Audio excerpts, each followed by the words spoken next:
All right, class.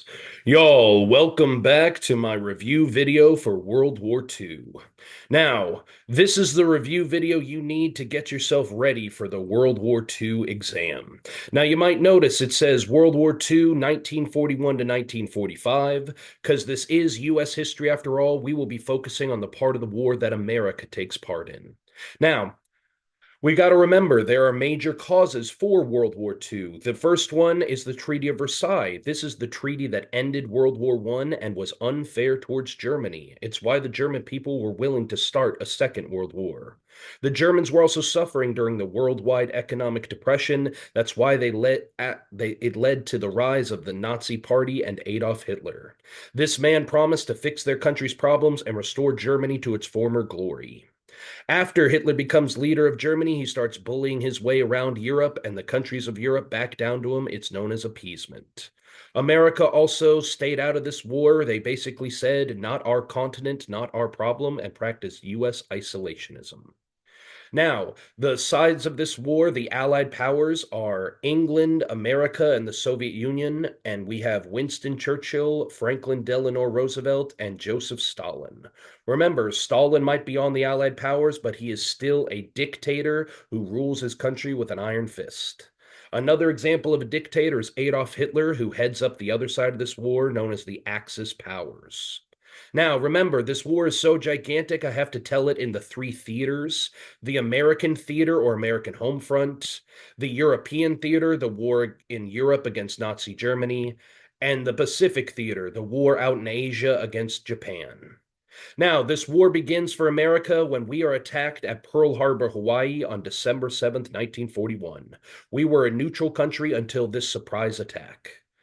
After America gets into the war, we ask American citizens to make some huge sacrifices, to donate everything extra they can for the war effort, to grow their own food. We will use all forms of propaganda to get the American people moving in the right direction.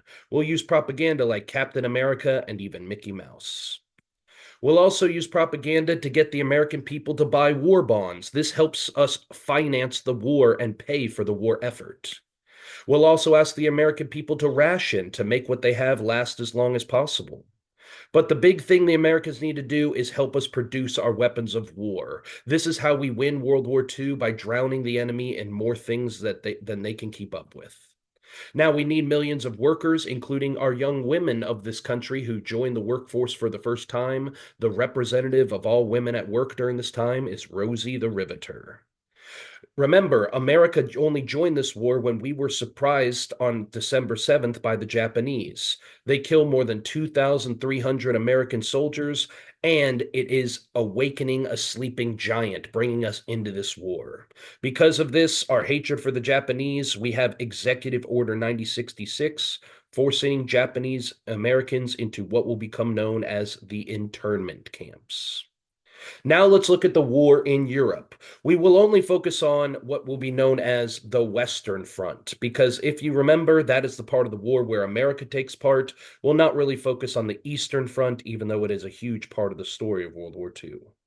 Now, remember, the big day for America in this war is when we begin the invasion of Normandy, or the invasion of France. This becomes known in history as D-Day, when we land on the 5 beaches, trying to begin the conquest of Europe. Remember, our commander on this day is General Dwight D. Eisenhower, and he is so famous during this war, he eventually becomes President of the United States. Now, D-Day is a hard-fought battle that cost many American lives, but it does lead to the beginning of the liberation of France and the freedom of the rest of Europe. Now we have Hitler trapped between the Soviets on one side and the American troops on the other, and Hitler starts to feel the pinch and throws his final Hail Mary of the war. His last offensive of the war is the Battle of the Bulge. After 3 weeks, we turn this battle backwards, and it's nothing but retreat for Adolf Hitler and the Nazis from here on out. As we race to Berlin, we try to see who will get there first, and Hitler retreats to the capital city of Germany and hides under the city in a bunker.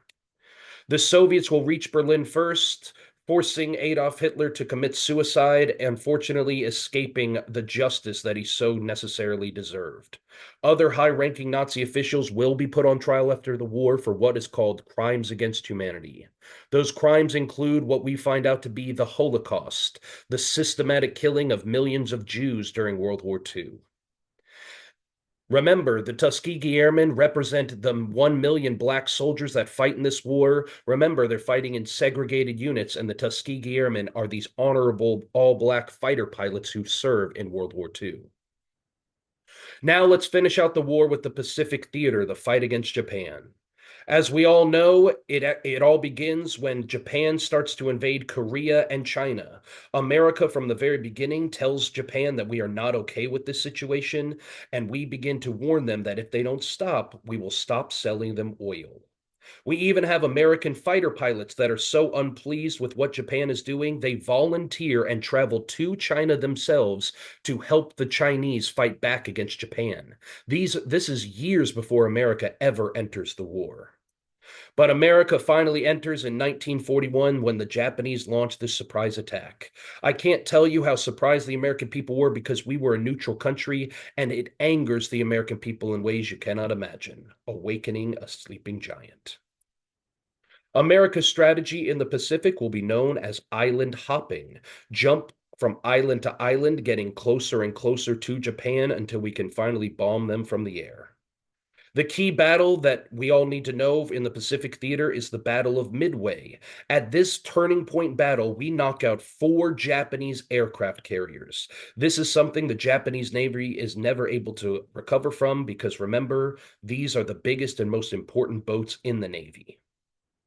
Now, Navajo code talkers, they take part in the fighting in the Japanese Pacific Theater because they send our secret messages for us. These are Navajo Native American tribesmen who send our messages in their secret language. The reason it's an unbreakable code is because the only members or the only people who speak this language are members of the Navajo Native American tribe. The way we force Japan to surrender this war is by dropping 2 atomic bombs. When Japan refuses to surrender, we drop the first. When they still refuse, we drop the second and kill between more than 175 and 250,000 innocent civilians. But Truman's ultimate decision was to save American lives. Instead of taking Japan by force with the American military, we're able to conquer Japan with atomic weapons. Y'all, I hope we were able to pay attention to this video. I hope we're practicing and getting ready for our test. And do your review, even though it's not for a grade, it'll help you get a good one. It's my #1 concern when I send you all out that you come back to me safe and sound. Y'all, please be safe and please be smart. Take care, class.